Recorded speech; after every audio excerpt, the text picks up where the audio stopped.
to Shudders and Shivers Studio, the place where creepy tales are brought to life. My name is Mr. Night Terror, and I am not your friendly next-door neighbor. Oh, no. If you're looking for warm hugs and unicorns and... boy, you are in the wrong place. But if it's terrifying tales you hope to find, then get comfortable, because Mr. Night Terror is here to keep it creepy. Let us begin. The pages reflect the little light that fills the room. They seem to beg me to pick them up and see what secrets they contain. I know what's written within, yet I burn to have my eyes glide over the words to see the story from another perspective. Finally, a clearing of the throat snaps my attention, then a nod, encouraging me to take hold and devour what lies ahead of me. I can no longer contain my curiosity, you see, and so I grab the folder and begin to read. My name is Officer Burkle, Officer John Berkel, and these are my accounts of what happened to James Lucas Smith. Now you must excuse me. Time has been unkind to this noggin of mine. I sincerely hope I haven't left anything out, but sadly I can't guarantee that I haven't. I've been keeping these parts safe for the last 5 decades, and I'm happy to say that these here parts were safe. Safe as houses. Well, until they weren't. Right at the end of my career, I failed in my duty as protector of the town, and for that, I'll need to face Jesus' judgment when I meet him. However, that's not why we're here today, is it? Nope, there's much to be discussed, I know. Now, I remember it like it was yesterday. At my age, you see, time never stands still. It was a Sunday, and I was at church like every other Sunday. My wife, Mary May, was at my side where she belongs. We sang our praises to the good Lord above, just like we always did Sunday mornings. Just as we took our seats, she walked into the small, packed church. Boy, she was a breath of fresh air for all us old country folks. Yes, sir. Every head in that there church turned around and stared. Now, either she was used to people gawking, or didn't notice, but she walked calmly with a slight smile on that angel face of hers, and she sat down next to young James Lucas Smith. Now, James couldn't believe that this beautiful girl chose to be his neighbor for the service. I bet that boy didn't take much hint of what the good Reverend had said that day. That was the day that our little town first met Miley Jackson.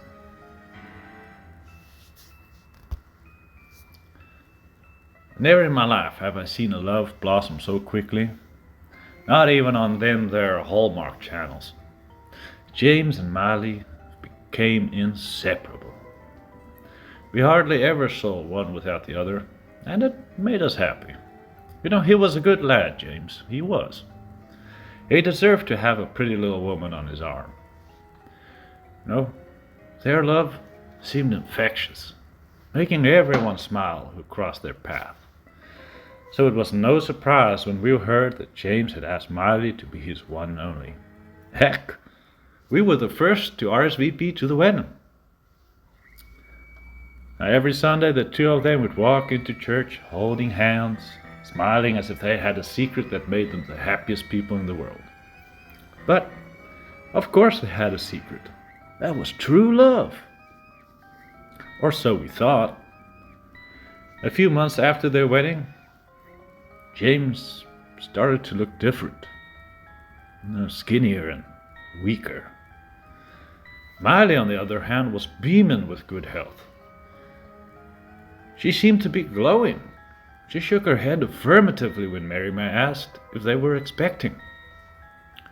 Now the weight of a new life in the world would fall heavily on the father.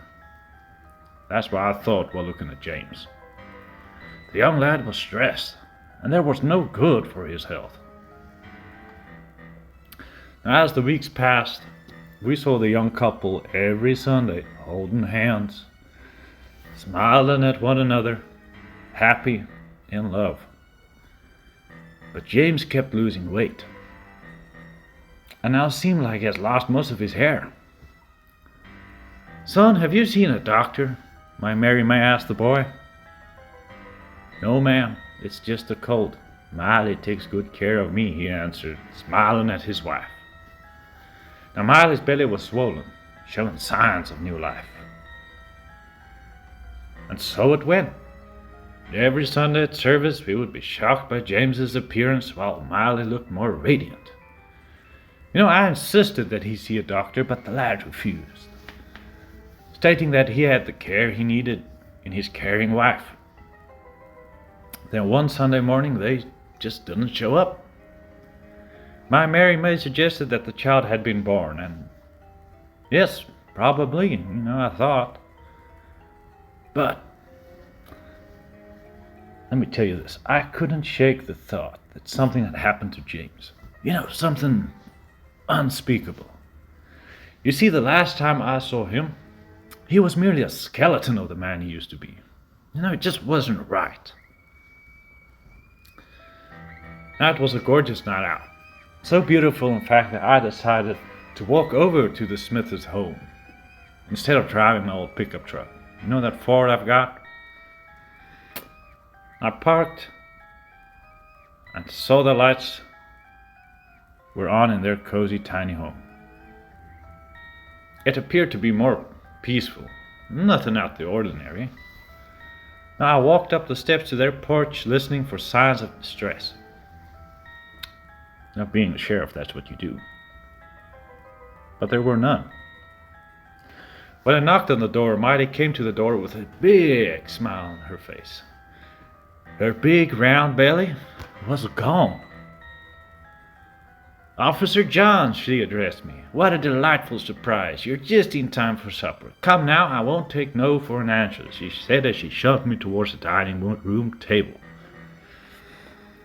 Now a warm, delicious aroma filled the air. "Where's the baby, Miley?"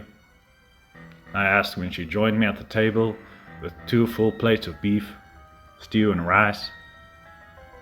I nodded my thanks, being a gentleman, but I was waiting for a response. "Oh, she's with family, and I'll join her later. Now don't you worry, Officer John, I'll teach her right. She knows her mama just has to wrap a few things up here first," Miley smiled. The smile of a new mother thinking of her infant. But what about James? Won't he be joining us tonight, I asked, looking around the room. And we only had 2 plates. Miley smiled again. "Oh no, Officer John. You see, James isn't able to join us tonight. Now you eat your dinner, sir. You don't want it getting cold." Now, it must have been by the good graces of the Almighty that I didn't take one bite of that stew that night. If I had, I would have ended up just like James Lucas Smith. What a poor, unfortunate soul. They had found him a few days later, buried in the backyard of the home he shared with his true love. Although that is horrible enough, the genuinely upsetting thing was that parts of him were missing. Pieces of his flesh had been removed. Now, it took a coroner a week to give us much needed answers to what exactly happened to James. Poisoned, Dr. Matthews said, while shaking his head sympathetically. It's the slowest, most cruel way to kill someone. But of course, by that time, Miley Jackson had packed up and disappeared. You know, she was uh, like them little spiders. You know the ones. You know they eat their baby daddies once they've had their way with him. Black widows. Yeah, is that what they are called? Well, any case, Miley Jackson. I doubt that even was her real name, or if this was the first time she had ever done something like this, was a Black Widow. Now sometimes evil comes in a pretty package with a big smile. A smile appeared on my face as I read the last words of Officer John Burkle's statements. I had always liked him. I flicked through the documents in the folder. Photos of other men, reports done by other officers, more identities that once belonged to me. It was all very fascinating indeed. The handcuffs restricted my motions as I closed the folder and pushed it away. On the cover stood the words, Lily Starling. Yes, that was my name. But they would never entirely have figured me out. They'll never understand that sometimes the good just has to pay.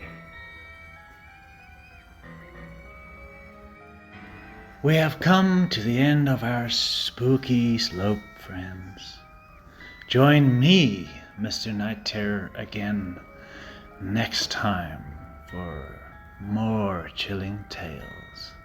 Let's face it, life is so much better if you have a few shivers running down your spine. Sweet dreams, Daredevils.